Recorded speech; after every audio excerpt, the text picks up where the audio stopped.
My name is Seth Koger. My marriage to Nadia, like all marriages, I suppose, began with hopes and dreams of a happy life. Like half of all marriages today, ours ended in divorce. When you start dating someone, you don't start the conversation with the question, "Are you rich?" Nadia may not have asked me that first, but it came up within the first 10 minutes. At the time, I was a senior in college and barely had enough money for rent and a meager diet. I replied, "No, remember I told you my name is Seth, not Rich." It took Nadia a few seconds to realize that I had misunderstood her question. "No, I mean, do you have money?" "I said I'd buy you a drink, but don't go overboard." Nadia started to get nervous. "Asshole." Usually when women call me an asshole or something like that, they either throw their drink at me or just walk away. Nadia just stared at me.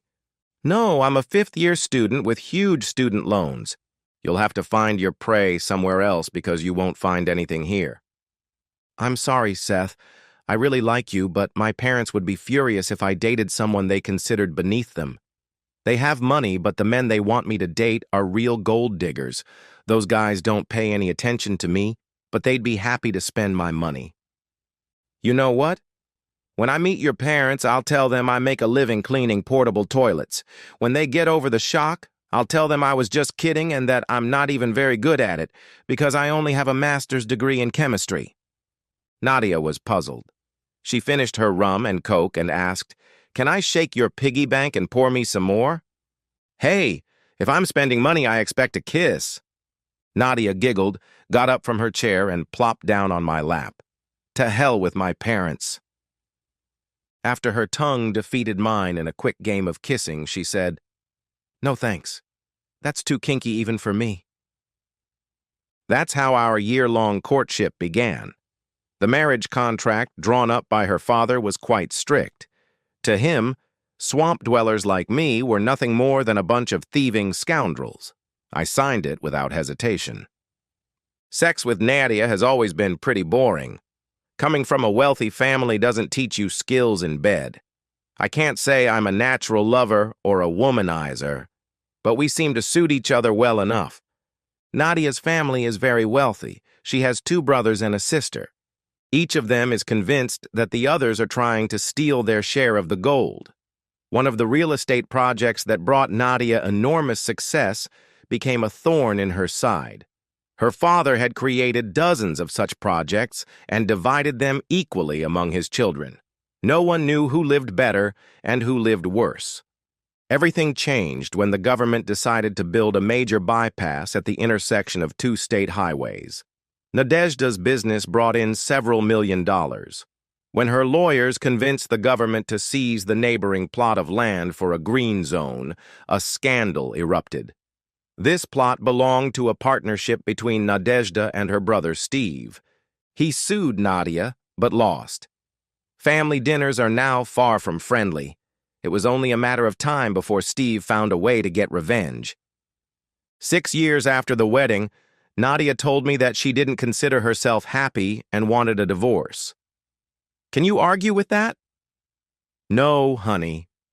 You're happy. Do you understand what I mean? Nadia assured me that she had remained faithful to me throughout our marriage. Since we had a very strict prenuptial agreement, I assumed she would be smart enough to refrain from extramarital affairs. We lived comfortably, but I personally did not have the means to conduct a full-scale investigation. I didn't need to. People with money tend to fight dirty when they are deprived of part of their wealth. If Nadia and Steve had been on better terms, he might not have given me the flash drive with photos and videos of her cheating. It was clear evidence that Nadia had been preparing her next husband for at least the last 2 years. Apparently, in her eyes, our marriage had been over for several years. Watching those videos was hard. The pain and jealousy of knowing that the person you don't want to share was giving herself so freely to someone else tore me apart. It was hard for me to understand that sex with her lover was as tasteless as sex with her. One time was more than enough for me to decide to get a divorce. This went on for 2 years. Since the documented infidelity triggered the adultery clause in our prenuptial agreement, I stood to gain significantly. My lawyer assured me that the case was already settled, but it wasn't. The divorce played out in the news. It was very toxic. Nadia turned into a vengeful shrew.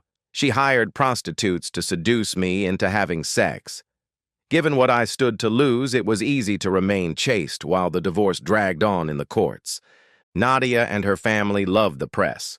Feeling she could capitalize on her moment in the spotlight, she blew our divorce out of proportion in the media. I suspect her publicist started leaking documents. Her strategy was to say he did it too. Unfortunately for her, I didn't, so I didn't. Once the lawyers had squeezed everything they could out of the case, the divorce was finalized. Now I'm one of those people who has money. No wife, no family, but money. They say money can't buy happiness, but it can buy ice cream, so maybe it can. In the end, the prenuptial agreement was in my favor, and I walked away with money she didn't want anyway. From complete silence in the press to more than 20 interviews during the hearings, I was ready for a serious vacation. Soon I was off to the beach to soak up some sun. I had never been to Belize. My divorce lawyer recommended it. The cabin door closed and the flight attendants began their announcements. I desperately needed this vacation. All the seats in first class were taken. As usual, everyone tried not to look at each other or talk. You'd think that people in first class would have something in common, but it always seems like we're afraid someone will grab us by the collar and send us back to the commoners. I was met by a very American limousine driver with a sign with my name on it. He had been living here for 6 years and loved the city. The hotel was not far away, but the roads here were not fast. Because of the traffic, we could have been overtaken by cyclists.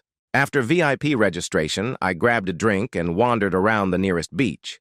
It was too late to sunbathe, but the sunset was still pleasant. When I returned to the hotel, I found that the restaurant was almost empty. A very young-looking woman approached me. Her dark eyes were even darker because of the black eyeliner. With her straight black hair, her pale skin looked ghostly. She also wore black lipstick and had piercings in her lips, nose, and tongue. She reminded me of a Halloween zombie costume.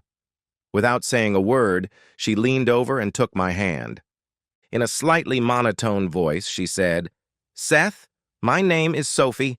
It's very nice to meet you." I didn't try to pull my hand away. "Sophie, do you work at the hotel?" "No, sir. See you later," she said, kissed me on the cheek, turned quickly, and left. I smiled. What was that? A few minutes later, my dinner was brought to me, and I ate quietly. As I sipped my Irish cream, the zombie girl returned. As before, she held out her hand and wrapped it around mine. "Seth, my name is Roxy. Nice to meet you." "I thought your name was Sophie?" "That's my sister." "See you soon," she said, kissed me on the cheek, turned quickly, and left. I smiled. There were more of them now. Was this some kind of game? First one to scare me wins. I paid for my food and headed for the elevator. Just when I thought things couldn't get any stranger, the zombie mother approached the elevator. Judging by her age and the absence of baby fat on her face, I realized she was much older than the other two. Her eyebrows were pierced, but otherwise the girls were exact copies of this woman. Or was she their clone? Was this some kind of local cult? Taking me by the hand, she said, "Seth, my name is Lacey. Those were my children." Pulling my head toward hers, she gently kissed me on the lips. "See you later." Without letting me respond, she let go of my head and walked away.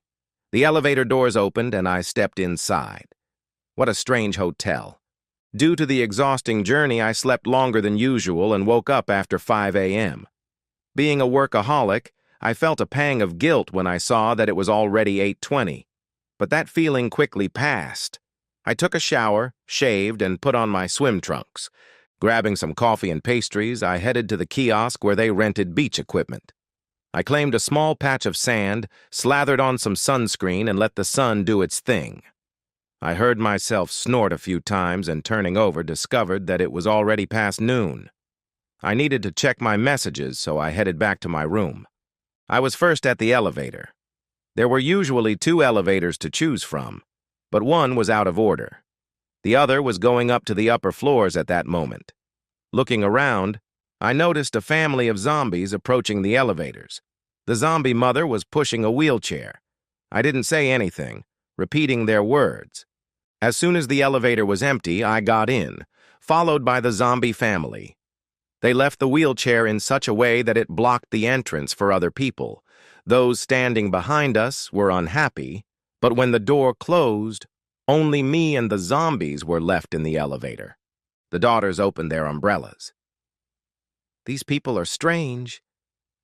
The man in the wheelchair stood up and took the blanket off his head. I looked at him in surprise. This guy could have been my twin.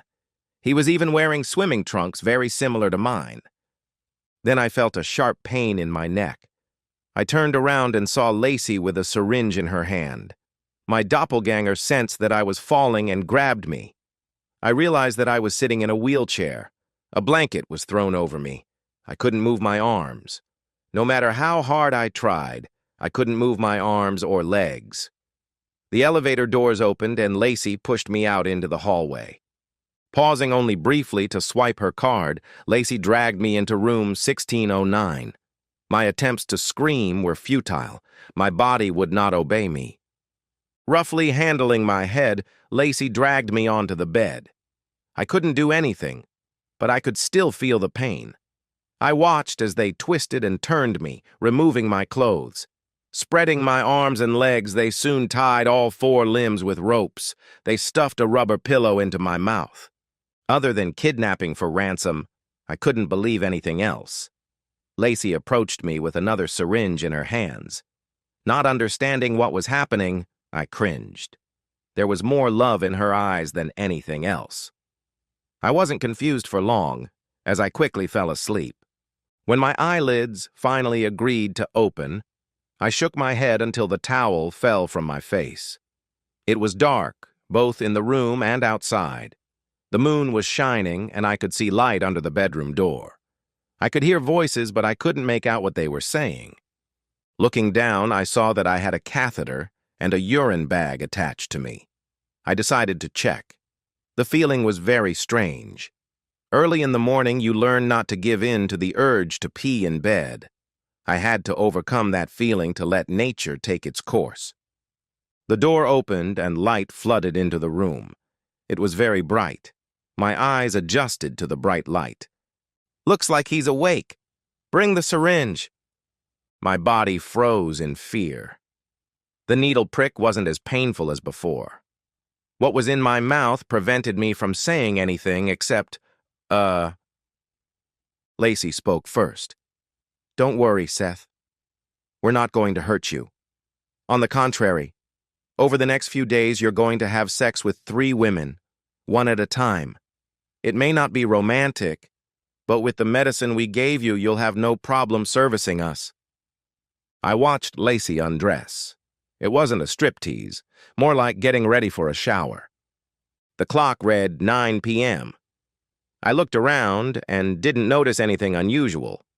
The room looked like my hotel room. Why did they think they could get away with this? Or better yet, who put them up to this? My ex-girlfriend came to mind. But why? Kidnap me to have sex. Why not just ask? I was horny enough to agree to have sex with 3 women at once.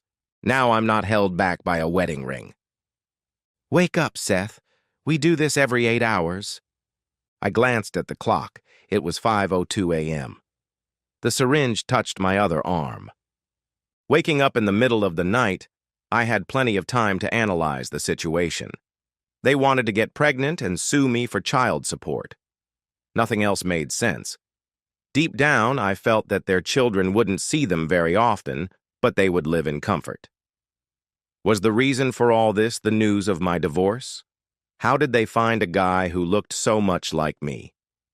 The thought that Nadia was behind it all still seemed plausible. Every day at noon, my double accompanied me to the bathroom. I went to the toilet, took a shower, and shaved. It was wonderful. I begged them to remove the ring from my mouth, but to no avail. When I had cleaned myself up, it was already around 1 p.m., and they raped me again. Every 8 hours, like clockwork, the three women milked me. They increased the dose of the drug that weakened my sexual desire. My jaw hurt terribly. This contributed to my loss of stamina. Just biting down on the rubber donut was enough to send a wave of pain through my spine. After being raped at 5 a.m., Sophie came to my rescue. "Seth, I'm going to pull the donut out of your mouth. Scream, and I'll smother you with this pillow. Got it?" I nodded. The donut was replaced with several layers of duct tape with a slit so I could breathe and drink. After another meal, I quickly fell asleep. I must have been exhausted. The clock read 10:45 a.m. I moaned until they fed me. The 1 p.m. session went well enough for them. 2 more shows at 9 p.m. and then at 5 a.m. The sex was the same. Roxy and Lacey were emotionless, and Sophie made me feel special. After the morning games, something changed. They started getting me drunk. By 10 a.m., I was drunk as a pig. They dressed me in what I was wearing when they kidnapped me and put me in a wheelchair. The elevator opened, and I saw my double again. He was dressed the same as me and acted like he was very drunk. The only people in the elevator were the zombie family and my double. Sophie and Roxy opened their umbrellas again. I was thrown out of the wheelchair and my double took my place. They left while I was trying to stand up. I really don't know what floor they got off on. When the elevator doors opened again, I was at the lobby level. I stumbled and fell. Hotel staff came to my aid. When I woke up with a splitting headache, it was already past midnight. I was still a little drunk, but I called the front desk. I needed to file a complaint with security and the hotel manager. The best I could get was a meeting at 8 a.m. when the hotel manager was supposed to come in. At that point, I didn't believe that time mattered. They already had half a day's head start. In the morning, I sobered up, but my head was ready to explode. It felt so good to brush my teeth. I ate my fill at breakfast. I sat down with the day shift manager. "Mr. Koger, how can I help you?" "I want to report a crime." I spent several hours talking to him and the head of security. My story didn't match the CCTV footage. Earlier that day, when I was kidnapped, the zombie family had pushed a wheelchair out of room 1609. I joined the family in the elevator. The cameras in the elevator were covered with umbrellas. When the elevator doors opened, my twin went to his room, and the zombie family pushed the wheelchair into room 1609. The CCTV footage made it very difficult for them to believe me. Looking through the videos taken over the next 3 days, I saw my twin leading one of the zombie women into my room and spending 2 or 3 hours with her. No matter how hard I tried to convince them that it wasn't me, they didn't believe me. Around 11 a.m., the local police joined the discussion. From their point of view, my story was completely unfounded. I was in a difficult position. None of them believed me. "I'm not lying. What do I have to do to make you believe me? This was a very well-planned scheme. Tell me, I'm not crazy." "Calm down, Mr. Koger. Perhaps you're having an allergic reaction to something you ate. Have you tried any hallucinogenic substances, such as mushrooms or pills?" "No, never. It was real. Look at my wrists. Look at my ankles. My jaw still hurts." "Here's what I'll do, Mr. Koger. Why don't we take you to the station and run a polygraph test? Would you mind?" "Great. You'll see I'm telling the truth." While I waited for the police to get everything ready, I had time to think. I was intrigued by the polygraph experience. Not so much the questions or answers, but the concept itself. How could such a test be objective? Different emotions can be evoked not only by words, but also by the tone with which they are spoken. It is impossible to react the same way to mocha skin color and dark skin. The same applies to Caucasian and cream-colored. I did some simple calculations and came to the conclusion that a single use of a polygraph is not a panacea, as advertised. You may not answer one question, but if you answer 1,000 others correctly, one mistake doesn't matter. Taking the test again makes some sense, but once you hear the question, it and your answer are neatly stored in your memory. The element of surprise disappears. That in itself elicits a different answer to the question. Interesting. In any case, their questions and my answers seemed reasonable. I finally got their attention. "Well, Mr. Koger, it seems we owe you an apology. I'll have security find out everything they can about the people who were in room 1609. How many more days will you be staying with us?" "I'll stay as long as necessary." The management moved me to a penthouse. I was given a special card that entitled me to all the food and drinks I wanted. It even worked in the gift shops when I stopped for snacks. Everything was on the hotel. That day I spent my time sunbathing. At dinner, a very friendly woman was very disappointed when I rejected her advances. By that point, I had had enough socializing. I avoided everyone. If the elevator wasn't empty, I didn't get in.